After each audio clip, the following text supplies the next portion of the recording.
নমস্কার বন্ধুরা, আর জি কুকিং চ্যানেলে আপনাদের সবাইকে স্বাগত।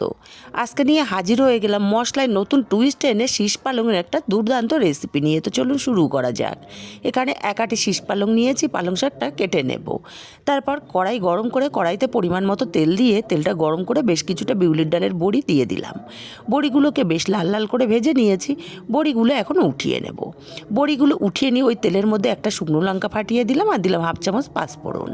ফোড়নটা একটু ভাজা ভাজা হলে বড় টুকরো করে কেটে রাখা আলু দিয়ে আলুগুলোকে বেশ লাল লাল করে ভেজে নিয়েছি। এরপরে এখানে দিয়ে দেব সবজি। আমি সবজির মধ্যে নিয়েছি শিম, মূলো আর কুমড়ো। আমি এখানে বেগুন ব্যবহার করিনি, আপনারা চাইলে অবশ্যই করতে পারেন, কারণ আমার মায়ের চোখ অপারেশন হয়েছে, বেগুনটা দিতে ডাক্তার বারণ করেছেন। সবজিগুলোকে নাড়াচাড়া করে নিয়েছি মিনিট খানিক।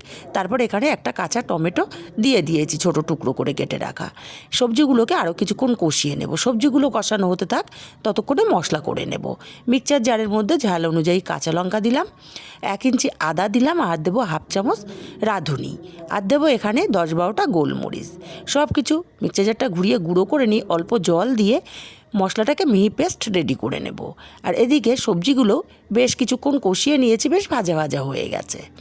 এই পর্যায়ে এখানে দিয়ে দেব পেস্ট করে রাখা মশলা আর হাফ চামচ হলুদ। মশলা আর হলুদটাকে দিয়ে সবজিগুলোকে আরও কিছুক্ষণ কষিয়ে নেব, মশলার কাঁচা গন্ধটা চলে যাওয়া পর্যন্ত।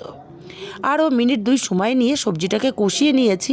এখন এখানে দিয়ে দেব কেটে রাখা পালং শাক। পালং শাকটাকে দিয়ে খুব ভালো করে নাড়াচাড়া করে মিশিয়ে দেব। খুব ভালো করে নাড়াচাড়া করে মিশিয়ে দেওয়ার পর 5 মিনিট আমি ঢাকা দিয়ে রান্না করব। আমি এখনও লবণ হলুদের ব্যবহার করিনি। 5 মিনিট পর ঢাকাটা খুলে নিয়েছি। এখন আবারও একটু ভালো করে নাড়াচাড়া করে দেব। আর ঢেকে দেওয়ার দরুন পালং শাকটা অনেকটাই নরম হয়ে গেছে, সবজিগুলো অনেকটাই সেদ্ধ হয়ে এসছে। এখন এখানে স্বাদ মতো লবণ দিয়ে দিলাম, আর দেব 1 চামচ চিনি।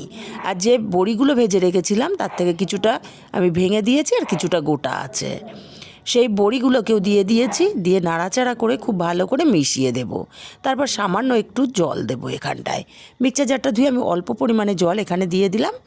জলটা দিয়েও খুব ভালো করে আমি নাড়াচাড়া করে মিশিয়ে দেব। ভালো করে মিশিয়ে দিয়ে আবারও আমি ঢাকা দিয়ে 5 মিনিট রান্না করে নেব। 5 মিনিট পর ফিরে আসছি। 5 মিনিট পর ঢাকাটা খুলে নিয়েছি। এক্সট্রা জলটাও শুকিয়ে গেছে, আর তরকারিটাও সম্পূর্ণ সেদ্ধ হয়ে গেছে, আর সুন্দর মতো শুকনো শুকনো হয়ে গেছে। এই পর্যায়ে এখানে দিয়ে দেব বেশ কিছুটা ধনেপাতা কুচি। যেহেতু শীতকাল, ধনেপাতা কুচিটা দিলে কিন্তু টেস্টটা খুবই ভালো আসবে। খুব ভালো করে আবারও নাড়াচাড়া করে মিশিয়ে আমি আলাদা পাত্রে নামিয়ে নিয়েছি। রেসিপিটা কেমন লাগলো কমেন্ট করে জানাতে ভুলবেন না। ভালো লাগলে কাছের আত্মীয় স্বজন বন্ধুবান্ধবের কাছে শেয়ার করতে ভুলবেন না।